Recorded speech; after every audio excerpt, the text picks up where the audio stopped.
everyone, my name is Carlo and thanks for tuning in. In this video, we're going to talk about some amazing plugins by the great folks at NUGEN Audio. We're going to take a look at SEQ-S. It's a linear phase spline EQ. It does some really cool things that no other EQ does. So let's dive right in. Now, let's take a listen to our session here.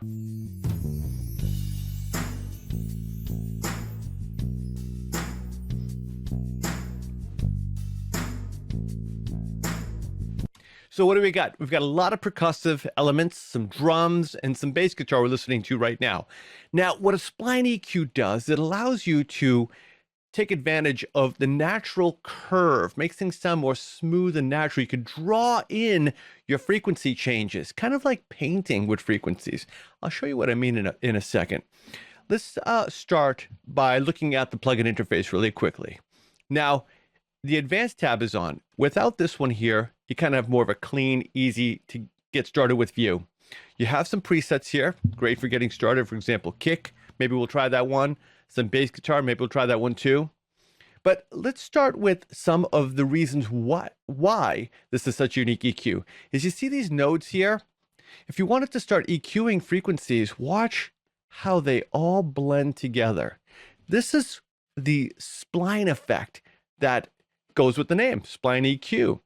And the reason for this is because it allows for a more smoother, natural sounding EQ effect. All right, let me reset this. And let's go back to advanced, and I'll show you how to take advantage of customizing the nodes relating to the spline effect. Here in banding, we have it set to thirds. You could go to sixth, see the detail? Chromatic, very detailed. It's amazing. All right, and let's go to Mel, because it's a little bit more low-end space to work with there. Great for some low-end audio. And as a matter of fact, why don't we start doing that right now? I have this plugin opened up on my kick drum. Let's solo the kick drum.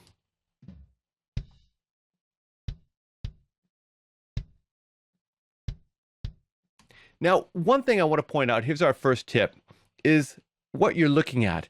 Notice there's a button here for colors. If you wanted to change this, really customize it a little bit, choose your EQ curve 1, and let's say I wanted to make that yellow. Curve 2, maybe orange. Curve 3, we'll go a little bluish and choose close. Now, we can, when we're working with the different assignments for the EQ, I think we can see things a little bit clearer. Check it out. There, I like the yellow. Now, let's start EQing this. I'm going to come down to Mel, and we got some space here. Just select one of the nodes and start painting in the kind of audio you want to hear. And you stop when it sounds right. For example, there's not much going on in the highs here. And if you want it to boost, and don't forget, at any time, you can actually switch to more detailed and start customizing from there.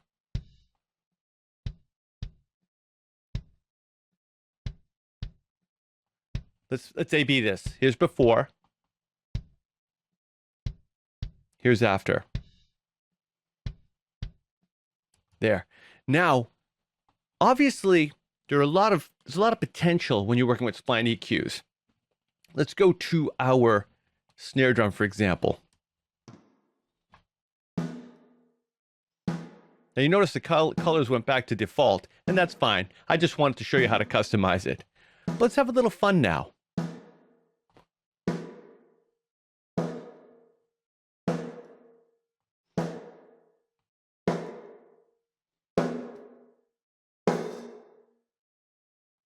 Here's before.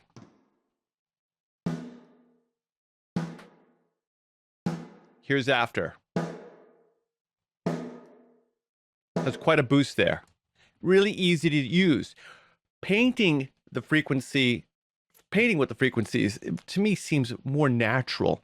Let's take a listen to our drums now.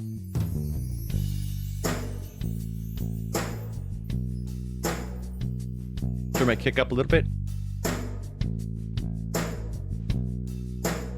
Everything sounds like it's really cutting through musically. So we talked a little bit about the interface, but now let's get really granular. For example, these assignment section, this is where it gets really cool. Right now I have it set to on. If I choose assignment, we've got 1, 2, 3 on off switches that allow us to work within certain styles of EQ editing. For example, number 1 would be traditional left and right equally. Number 2, I have it set to mid, and number 3 is set to the sides, and you can change these at any time by selecting them.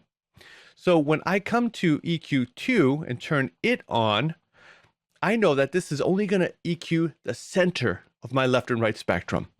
And with EQ3, when I turn this on, it's going to affect just the sides, the left and right sides. And I think this is really shines on your instrument buses, like these drums here. Let's take a listen to the drum bus.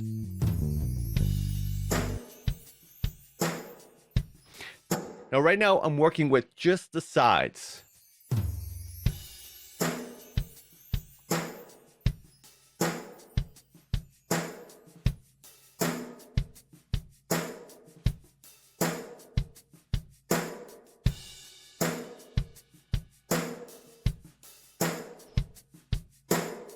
Here's before. Here's after.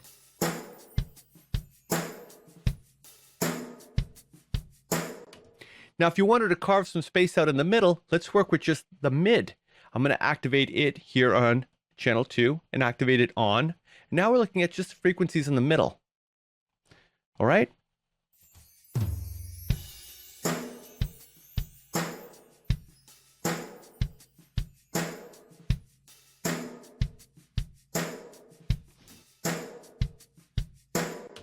There.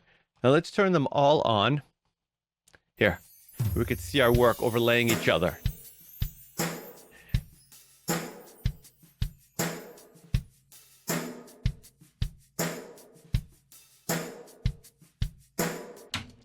So when you contour the spline effect, when you choose the degree of node separation, you really can be super articulate. But when you paint with the frequency editing, you're certain to always have the most natural fluid frequency changes from node to node, from frequency to frequency.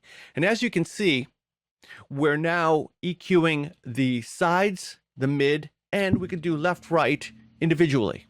Again, right here with the assignment. I like that. I like that a lot. Now let's go back to our kick drum for a second. I'll show you another really cool application, and that's called zones. I can actually choose the width and only edit frequencies that are in this zone here.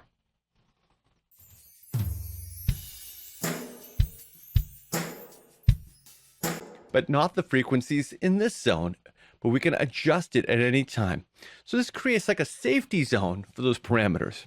Now, if I want to go left and right, let's say right about there, I can choose exclude, and this will do the opposite and allow me to only edit frequencies that are outside of the zone. It's really easy and intuitive to use, right? Now, talking about the advanced features again, I can toggle them on and off. You see that we've got cut, copy, and paste. We can actually do that. We can save those profiles and apply them to other parts of the frequencies. Plus, we have a curve reset at any time, and we have something called match. Now, when you activate match, this is called, it's a technique called match EQ. Now, using another application that is included with SEQ-S called Send, NUGEN Send, you put that on a track, and it will listen to the audio on that track through NUGEN Send, and it'll create a profile, a fingerprint of the timbre, the frequency of that track.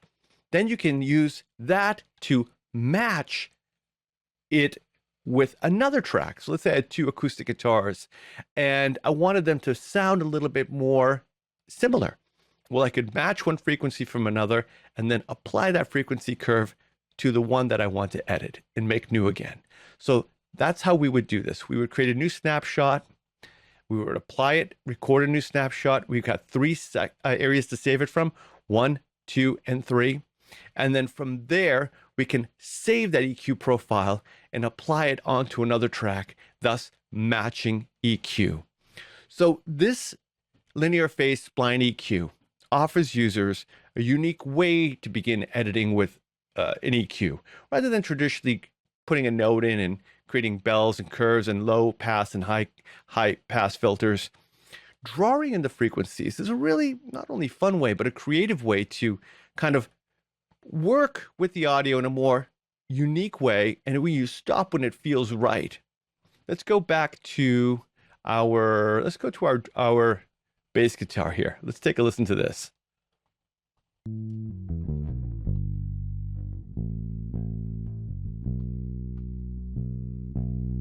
Turn it up a little bit. We got a lot of boom there, right?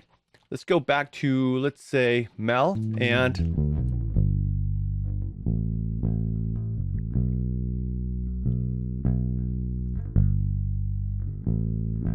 I want to bring this down maybe a little bit. Let's hear it before and after. Here's before.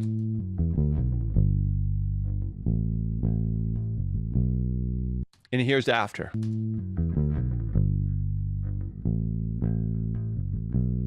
Hear a little bit more of the strings in there. I was looking to boost the string sound of that bass. Let's pop this in the mix right now.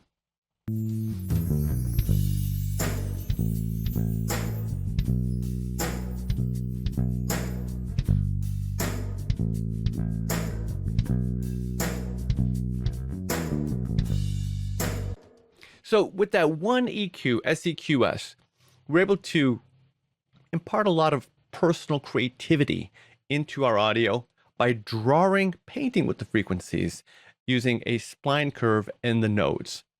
I just love working with this. I really, really, really do. Again, we're looking at the SEQ-S on my drum bus.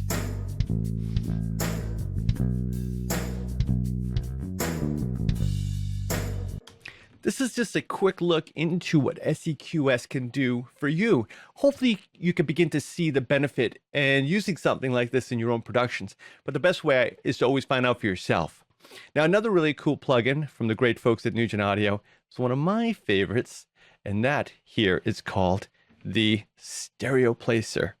Now, imagine, working with EQ is one thing, but how about panning frequencies? That's right. Not the loudness of the audio, but the actual individual frequencies itself within a track. And we're going to do just that. Here, let's start with let's try this one right here. Let's see, let's go to this one.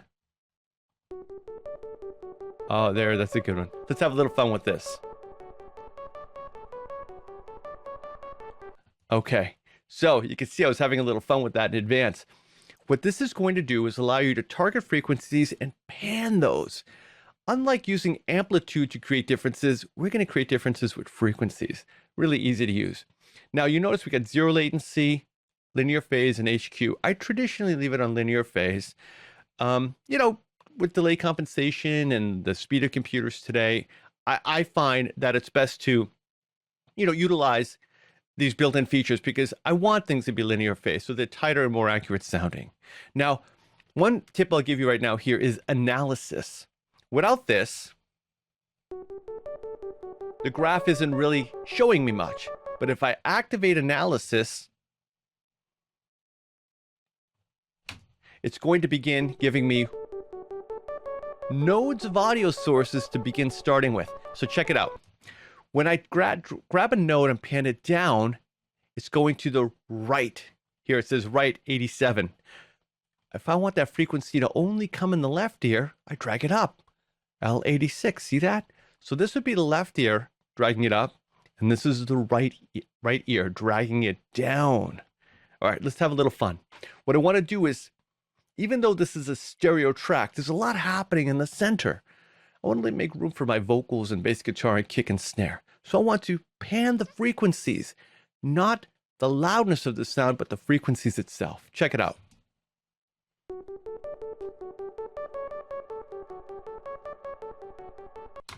Wow, what a big difference already. It would help to really audition this with headphones. So if you're able to use headphones right now, pop them on because the effect is so cool. Here's before, and here's after. Now to create a node, we have a section down here. You can double click, or I can choose add. And now we added a new node. And let's pan some of these frequencies to the left side.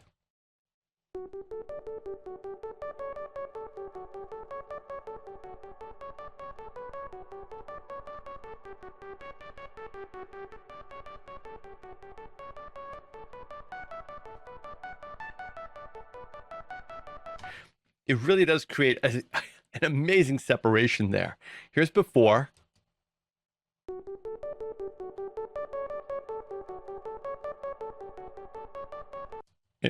And here's after.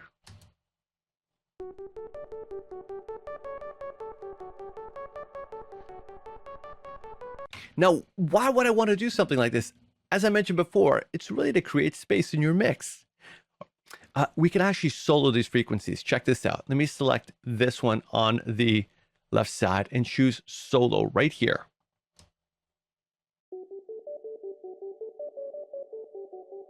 That's a cool sound. Let me take it off solo and let's solo this frequency. Here's without, and here's that frequency soloed. That in and of itself sounds really cool. Let's bring this in the mix so far. Let's bring in the bass and the drums. Let's check it out.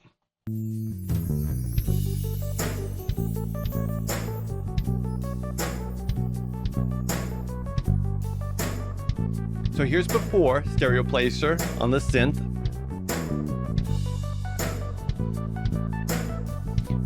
Here's after.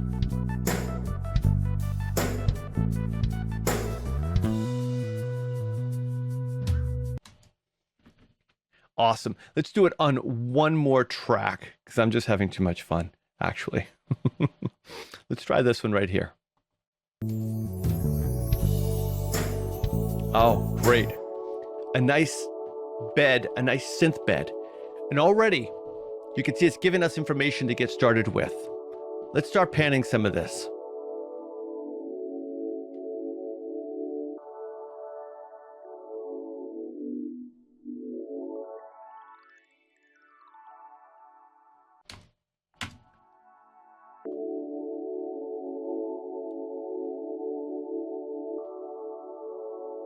All right, I'll take it off solo now. Ready?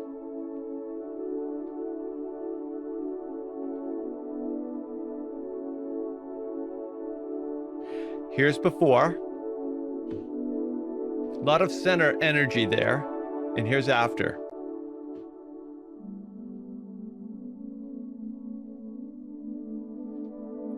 We are panning frequencies with Stereoplacer. All right, let's bring this in the mix a little bit here. Here's both of our synths together.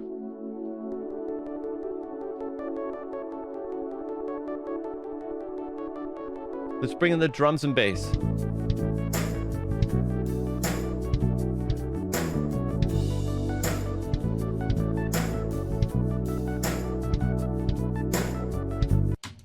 There. So hopefully you can begin to see the benefit of this level of creativity. I mean, NUGEN Audio has been providing the industry with nothing but world-class audio production tools. And this one definitely doesn't disappoint. So that's Audio Stereoplacer. So we looked at Stereoplacer and we looked at SEQ-S, our awesome spline curve EQ. Next up, I want to take a quick look at VisLM and let's check that out. Next up, we're going to look at NUGEN Audio's VisLM. It's a loudness meter. Now you might be asking yourself, well, you know, Carlo, I do music audio production. It doesn't mean you can't take advantage of tools to measure your loudness because it is now a standard, regardless if it's YouTube or Spotify or Pandora or broadcast or TV, you need to comply. The reason why is so your audio can sound clear and clean, and your mixes will really represent at different loudness standards. And to do that, we have tools like VisLM. What it's going to do is analyze the audio while it's playing and give you information regarding the entire track and sections of it, so you can make adjustments and choose how to mix more intelligently according to what your deliverable is going to be in the end. And that means you're mixing smarter. And the sooner you take advantage of tools like this, the better your mixes are going to sound, because it's better than, instead of mixing everything so hot and then squashing it down further, you could take advantage of the dynamic range. Let's take a look at this. Now, what we're looking at here is VisLM. Here we've got our history graph, and as the audio plays back, you'll see that it's going to paint a picture of our loudness. And we're also going to set the kind of standards that we want to. You have seconds. We can adjust this between any number. For example, if we're working with movies, perhaps you want to analyze something up to about maybe 2 hours long. If you're working with music, maybe only 3 minutes. It'll give you a representation, not a limitation, of how far the histogram is going to show you that audio. But for now, let's keep it at 30 seconds. So it'll show us in chunks of 30 seconds as it moves along. All right, and let's get started. Let me play some audio here. Now, this is not mastered yet, but we'll do some, and we'll conform this, and I'll give you a real-world working example of how to get started using VisLM in your mixes. Help me to stay while I'm wide awake. You shake, shake me wide awake. Shake, shake me wide awake. Let your heartbeat move me wide awake. You shake, shake me wide awake. Shake, shake me wide awake. I'm going way too fast, so busy pushing past. I never stop to ask how to make it last. I'm going way too fast, so busy pushing past. I never stop to ask how to make it last. Now, this graph, again, as I said, is painting an image of the exact loudness during different intervals. So we can see that the perceived loudness here is going to be greater than the perceived loudness here. And this is a tool to help you get your mixes to sound more linear, tight, and with some dynamic still. And I'm going to show you how to do that. Right now, on the left side, we've got short-term loudness integrated and the average here. For dialogue, 2.9. Now, that's great for when you're working with film. Let's go right here at the very bottom. If I want to see the true peaks, it's giving me information here, minus 14.1. And you can see both loudness and true peak at the same time. I actually like working in this view because it gives me a image of where my volume is and the perceived loudness in terms of a value here. So let's get started. Under options, we could choose any one of these global settings. Now, again, if you're working with music, one of my favorites, let's go to next. There's more here, is AES. It's a perfect one to get started with. I believe that's an average of about minus 16. And you'll see, looking at our histogram, look at the green zone. This is the lowest value, and this would be the highest value. So any of the audio within that band would be considered good for streaming to anything that has a minus 16 loudness rating. Okay, so we already know that our mix is kind of there. Let's do a little bit of finalizing now. I'm going to open up Ozone here, and I'll take it off bypass. Let's go to my maximizer. And watch your ears. If you are listening in headphones, it won't get too loud, but I want you to be careful and mindful of our listening environments. So now this is going to be a little bit louder, and let's play it from the beginning and see and get a really good, useful, insightful, information into the value of how loud it is before we start making edits. Help me to stay while I'm wide awake. You shake, shake me wide awake. Shake, shake me wide awake. Let your heartbeat move me wide awake. You shake, shake me wide awake. Now, already you could see how much louder this is. So it doesn't qualify for internet streaming at minus 16, which I think is what AES is.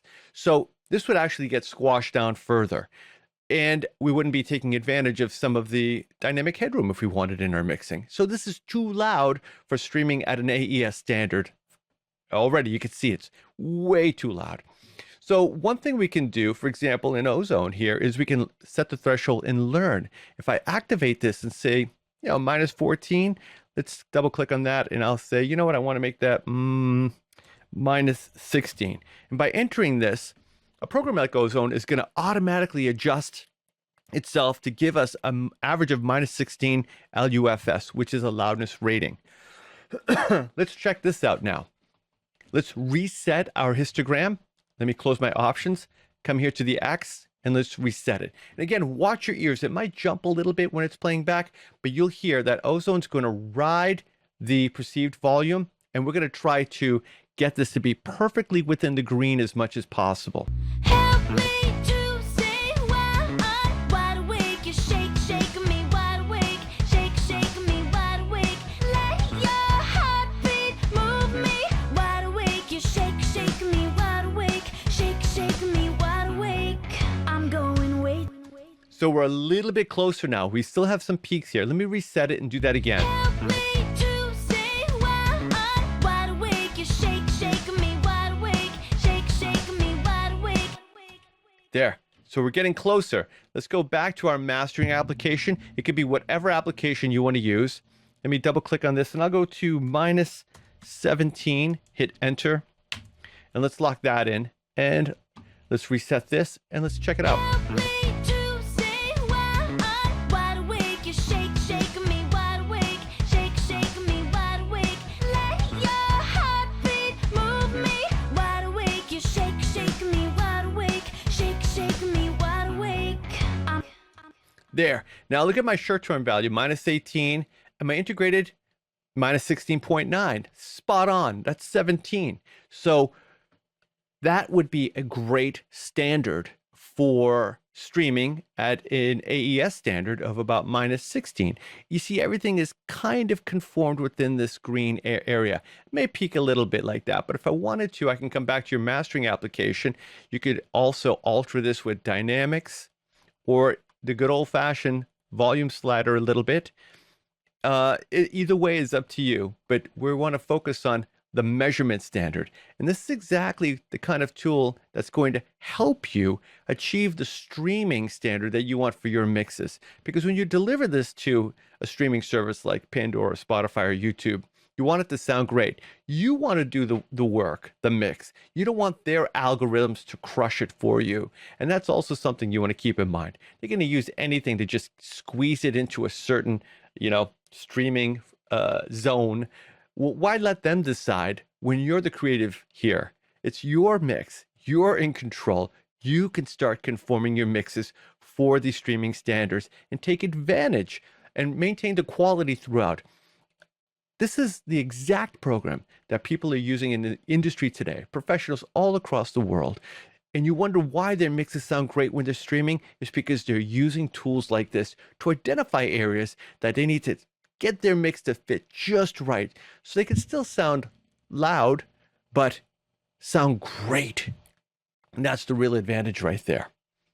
Let me reset this, and I'm going to go back to ozone, and I'm going to tweak this down again. Let me go minus 18, hit enter, and let's stream it again. Help me to stay wide awake. You shake me wide awake. Shake me wide awake. Let your There, you can see right there, minus 18, right on the level. Perfect, perfect, perfect. This is just a small look, by the way, into what you can begin to do with a program like VizLM. Obviously, it does a whole lot more. I wanted to give you insight into the advantages of using this in music production. This is going to give you insight into your mixes. Oftentimes, you can hear the dynamic and the loudness changes, but to have a visual graph to assist you like this is a key benefit. Find out for yourself and start trying this out in your mixes today, and you'll see what I mean. help me to stay wide awake. You shake me wide awake. Shake me wide awake. Let your heartbeat move me wide awake. You shake me wide awake. Shake me wide awake. I'm going way too fast, so busy pushing past. I never stop to ask how to make it last. I'm going way too fast, so busy.